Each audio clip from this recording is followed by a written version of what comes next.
Bien. Hoy día nos correspondería ver el Estado moderno. Así como objetivo de la clase,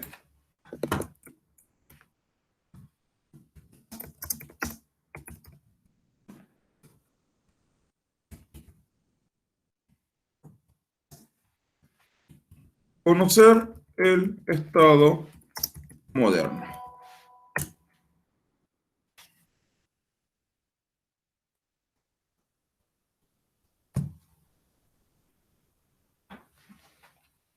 Deme 5 minutos, por favor.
Cuando hablamos del Estado moderno, chiquillos, es muy difícil a lo que conocemos en la actualidad.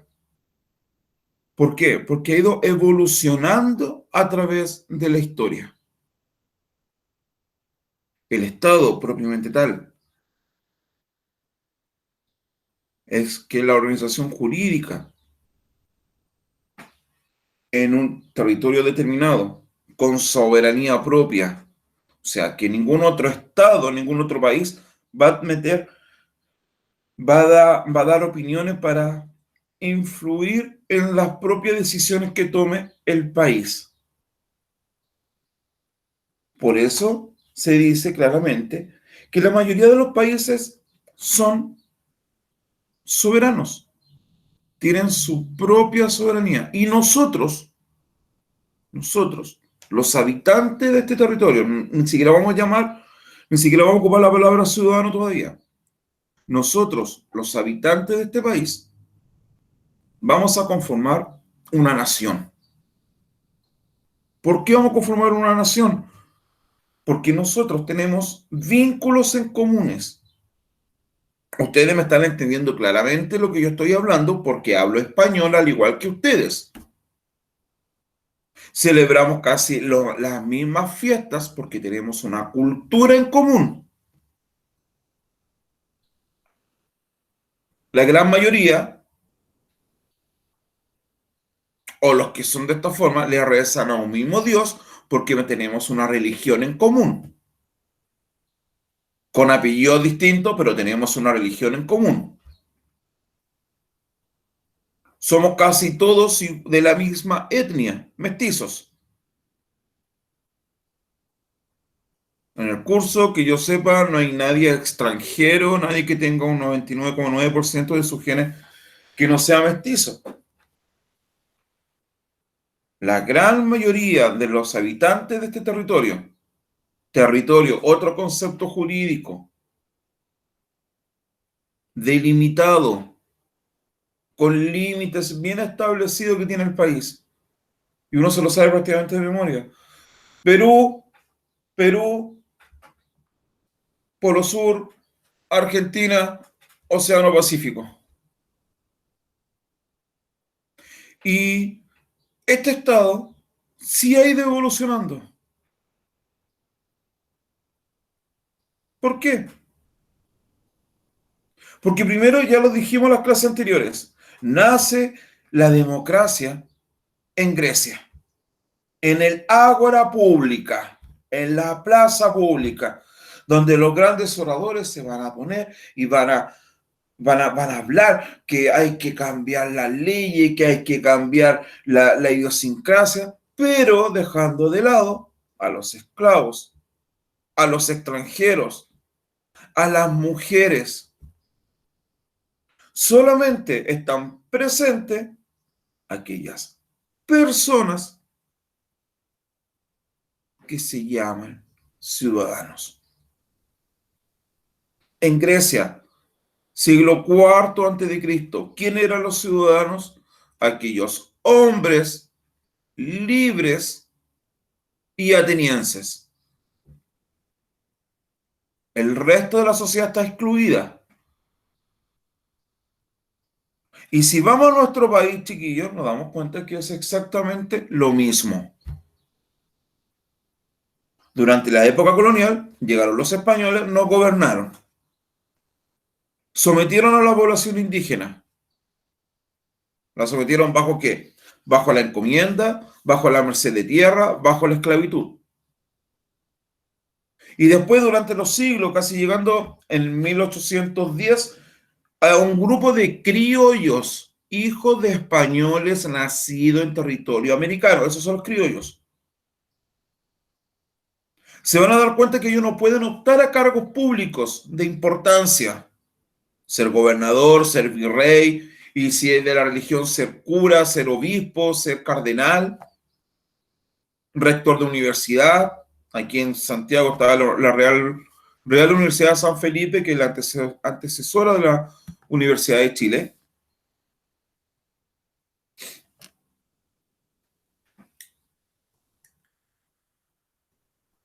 Se va a... Estos criollos van a decir, oye, pero yo vivo en este territorio, yo necesito tener cambios para este territorio. En su mente jamás estaba independizarse de España. Pero lentamente comenzó este proceso de independencia. Algunos lo querían muy rápido, los exaltados, como los Carrera, como Rodríguez. Otros eran más moderados, como Higgins. Se independizó Chile, se organizó la República, lo que nosotros conocemos como aprendizaje político, la materia que vimos en primero medio. El aprendizaje político, o el periodo de anarquía, como le llaman algunos historiadores, que está mal empleado ese término.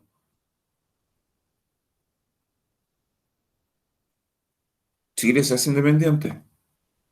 Chile organiza su Estado. Tenemos elecciones. Tenemos constitución. Pero ¿quiénes son los que participan en la política? Apenas un 2% de la población. Porque es un voto censitario. ¿Y qué significaba un voto censitario? Que solamente votan los hombres, los que saben leer y escribir y los que tienen propiedades. De ese gran número de personas que votan solamente los hombres, la mitad. Votan los que tienen propiedades, un cuarto. Votan aquellos que saben leer y escribir. La gran mayoría de la población, chiquillo, en esa época, 1833, no sabe leer ni escribir porque hay que trabajar nomás, pues acuérdense. El que nace aristócrata muere aristócrata. El que nace pobre muere pobre. No existe la movilidad social como la que conocemos hoy día. Y ahí el Estado moderno en nuestro país se empieza a perfeccionar,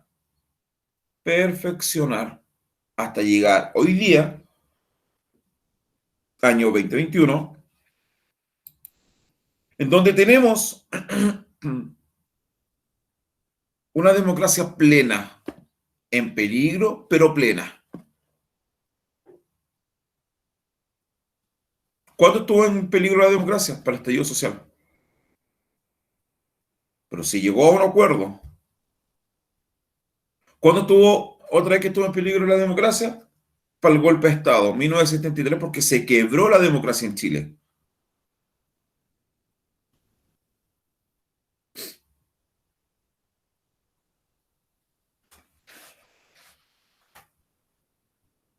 Entonces,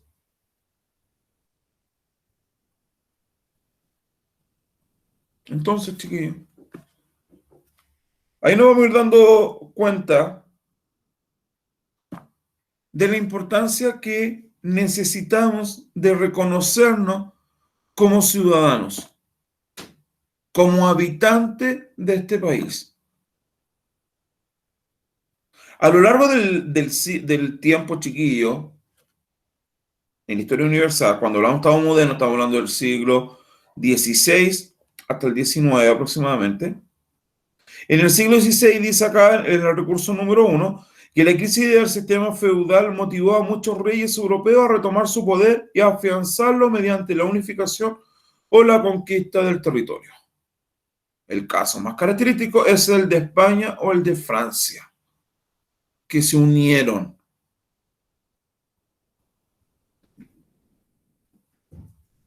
¿Ya? Se van a unir, ya sea por matrimonio, por conquistas,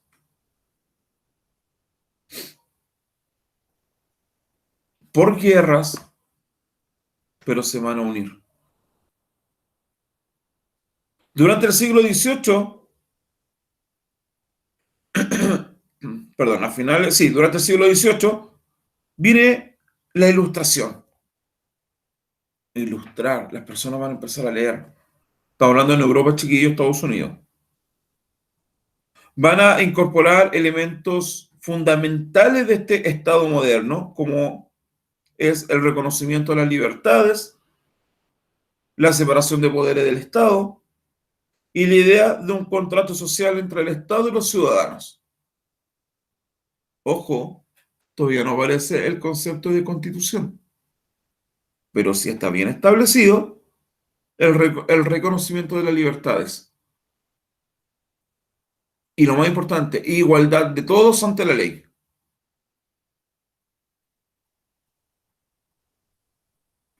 Chiquillos, pasamos de un hecho en donde vemos a un señor, un rey, que tiene el poder absoluto en sus manos, como los reyes absolutos. Pues ahí viene el nombre. Había uno que se paraba y decía, el Estado soy yo, y tenía en la mano un orbe. El Estado soy yo. Y en ese orbe, en esa esfera que tiene en sus manos, representa ¿qué cosa? La justicia, el poder legislativo, el poder ejecutivo, muchas veces incluso el poder económico, el poder militar, el poder religioso, el poder social.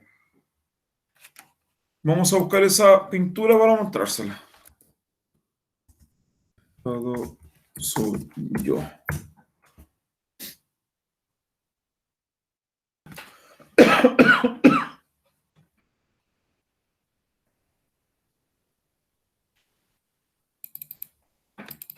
Fue un rey Borbón en Francia. El famoso Luis XIV.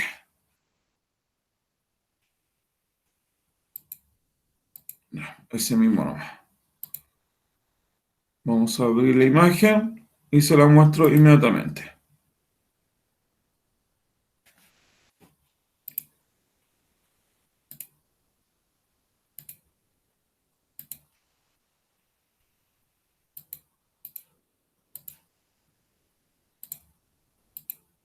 Acá. Aquí tenemos la imagen. El rey de Francia, rey Borbón. Los Borbones en la actualidad siguen gobernando, pero no en Francia, sino que ahora ya en España. Todos los elementos que tiene este rey representan a todo el Estado francés, a toda la monarquía francesa. Una espada, el bastón de mando, la corona, un medallón gigantesco, algo debe representar, lo típico de la flor de lis, que es de los Borbones hasta el día de hoy, el trono, con zapatitos taco alto, con panty bien apretadito, como se vestían en esa época, con una manta gigante. Esto representaba el absolutismo. Y eso es lo que se dejó atrás. Se va a dejar atrás. ¿Por qué? Porque la Revolución Francesa y los movimientos de independencia americanos van a terminar con estos gobiernos monárquicos y van a establecer un sistema de república, de la res pública, como decían en Roma, de la cosa pública. Eso significa res pública. Entonces, el Estado moderno puede ser considerado como la primera forma institucionalizada de la comunidad política, en donde el poder está despersonalizado. Recuerda anterior a eso, el poder no está despersonalizado, es de una persona. La monarquía actualmente, chiquillos, ¿dónde tenemos monarquía? En Inglaterra, en España, en Suecia, en Noruega, en los Países Bajos o Holanda,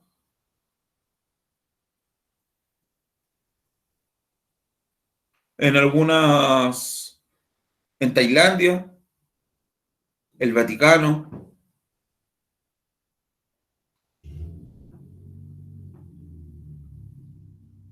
Tenemos ahí monarquías y en otros países más, obviamente.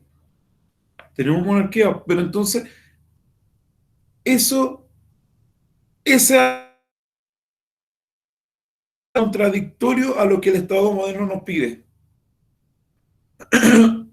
Porque dice claramente que hay que despersonalizar. Por algo, en la actualidad, en estos países donde dije que hay monarquía, chiquillos, son monarquías parlamentarias, donde el Parlamento, o sea, el Congreso, tiene una gran injerencia. Muchas veces los reyes están ahí solamente por unidad nacional. Por unidad nacional. No, es que por eso. Son parte del protocolo, son parte de la tradición. En muchos de estos países aman a sus reyes, como por ejemplo en Holanda, donde existe una reina argentina,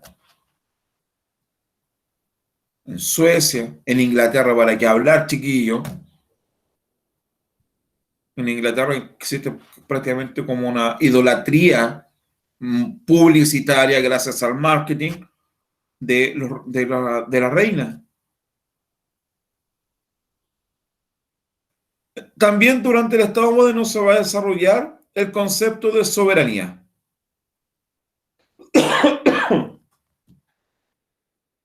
La soberanía es la piedra angular de la existencia de este Estado moderno.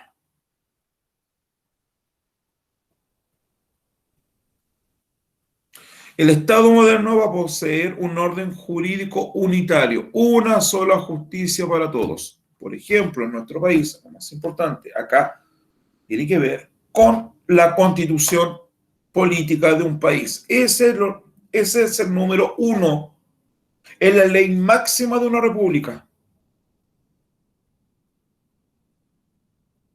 En Chile también existe leyes generales, como por ejemplo el Código Civil, el Código de Procedimiento Penal,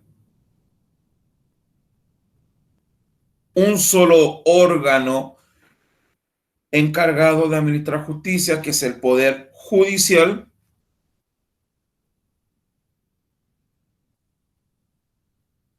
Dice también que durante el Estado moderno, los lazos de parentesco dejan ser la base de la sociedad. Sí, pues chiquillos. Lo más claro son los reyes. Lo más claro son los reyes, chiquillos, quienes ellos van a heredar de generación en generación.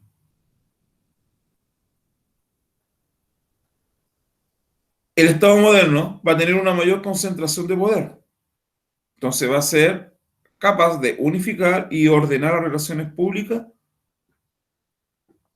en una sociedad. Y lo más importante, chiquillo, este concepto que le voy a nombrar ahora, si no existe, no hay Estado, que es la separación de poderes. Eso es lo más importante. Separación de poderes. Si no existe separación de poderes, no existe un Estado.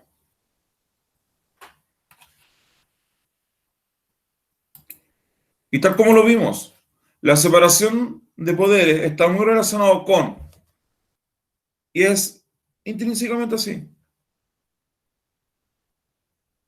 poder legislativo, poder ejecutivo, poder judicial. En nuestro país, el poder legislativo está compuesto por un Congreso Nacional que es bicameral, dos cámaras, diputados y senadores, que representan a la soberanía, a la voluntad del pueblo. El otro poder del Estado es el poder ejecutivo, representado por la presidenta o presidente de la República, elegido democráticamente en votaciones periódicas. Chicos, si nos damos cuenta, me falta un poder, el poder judicial, representado por el poder judicial propiamente tal, que son los que administran justicia en el país. Chile, desde que recuperó la democracia en 1990, ha sido un ejemplo para el resto de Latinoamérica. ¿Por qué?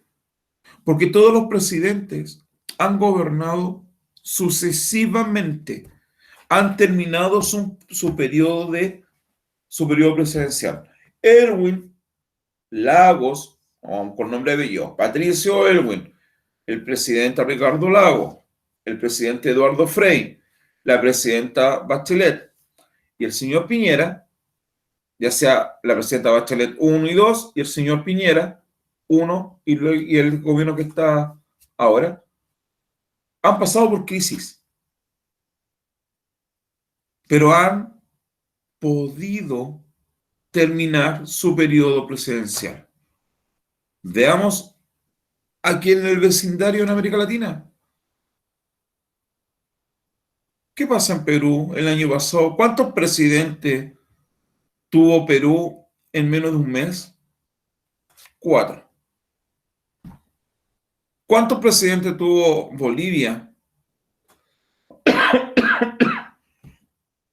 después de que Evo Morales se fue? 2.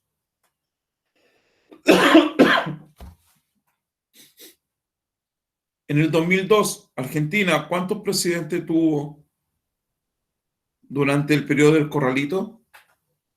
3. Bolivia, exactamente lo mismo. Perú, Brasil. Han sido destituidos los presidentes. Recuerden, Dilma Rousseff fue destituida, asumió otro presidente y ahora está Bolsonaro. Venezuela es un caso completamente excepcional en donde este Estado, esta democracia que existía se convirtió en una dictadura. Entonces es un ejemplo para el resto latinoamericano nuestra democracia. Recuerden, chiquillos, cuando vimos las comisiones que se van a dar durante el inicio del gobierno de Patricio Aylwin para esclarecer la violación a los derechos humanos. Eso fue único en el mundo. Incluso fue imitado por Sudáfrica para aclarar el apartheid. Entonces, ¿Cómo vamos a relacionar el Estado con la democracia? En primer lugar, existen principios fundamentales para relacionar Estado y democracia. Todos los ciudadanos son libres e iguales ante la ley. Uno. Número dos, existe un marco jurídico establecido en una constitución. Y número tres, existe el acuerdo de un contrato social entre los gobernantes y el pueblo. Vamos por partes. Cuando hablamos de que somos iguales ante la ley, se reconoce la dignidad humana, existe un cumplimiento del rol del Estado.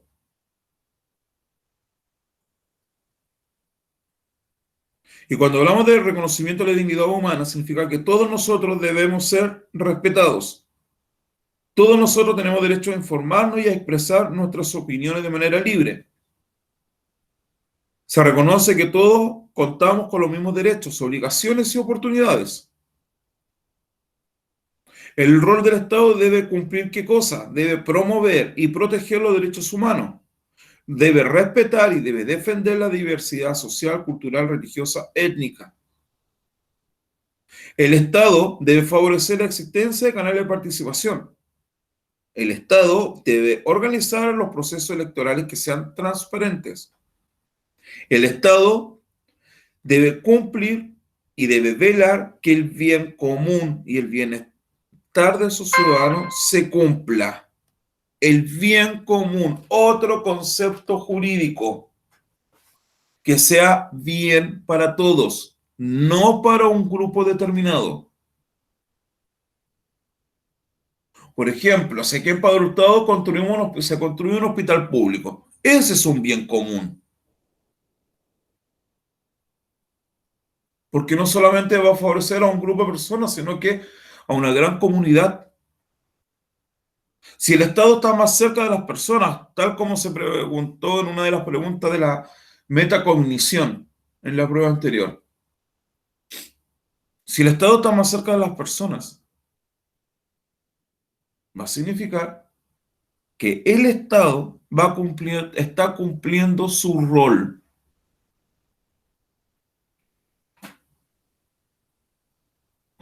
Toda democracia también va a buscar ¿qué cosa? La participación de la población. ¿A través de qué? ¿Cómo vamos a participar, chiquillos, nosotros? En votaciones, en elecciones, en plebiscito, que son dos conceptos completamente distintos. Elecciones, tal como el nombre dice, elegimos a alguien. Plebiscito, nos preguntan y nosotros contestamos a través de una papeleta.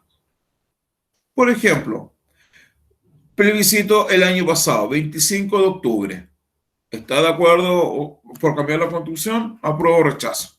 ¿Cuál es el órgano que creo que es necesario para escribir la nueva constitución? Eso fue un plebiscito. Lo que tuvimos hace el mes pasado, 15 de mayo creo que si es que no me equivoco, y las elecciones que vamos a tener este domingo es para elegir a alguien. Recuerden que este domingo hay elecciones, chiquillos.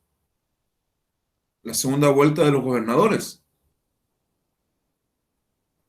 Y en julio tenemos las primarias presidenciales. En noviembre ya tenemos la elección presidencial propiamente tal, presidencial, diputados y senadores.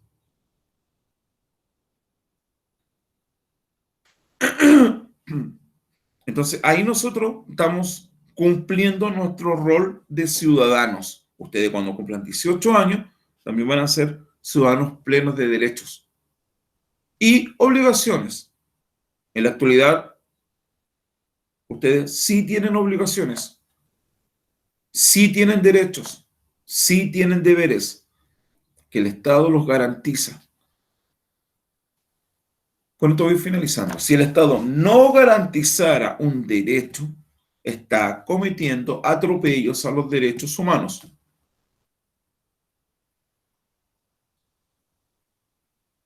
El Estado está incumpliendo su rol. El Estado está incumpliendo El respeto. El respeto. Por lo tanto, chiquillos, por lo tanto, el Estado sí debe cumplir con su cometido, que es reconocer la dignidad humana, promover y proteger los derechos humanos, pero también a nosotros nos pide deberes: pagar impuestos, participar en elecciones, en plebiscitos, ser buenos ciudadanos. Y también el Estado moderno necesita una constitución. Sin constitución no puede existir un Estado, chiquillo. Eso hay que dejarlo sumamente claro. Sin constitución no existe un Estado. ¿Por qué? Esto se lo voy a definir inmediatamente. Porque la constitución es la ley máxima de una república. Está todo en la norma y el marco jurídico para hacer cumplir la ley, cómo se eligen las autoridades, están los derechos y obligaciones de los ciudadanos o de los habitantes, porque no solamente la Constitución va a regir a los chilenos, sino que la Constitución rige a todos los habitantes de este territorio. Requisitos para ser de nacionalidad chilena, por ejemplo, también está en la Constitución. Requisitos para ser los ciudadanos, que eso lo vamos a ir viendo lentamente a lo que vamos avanzando.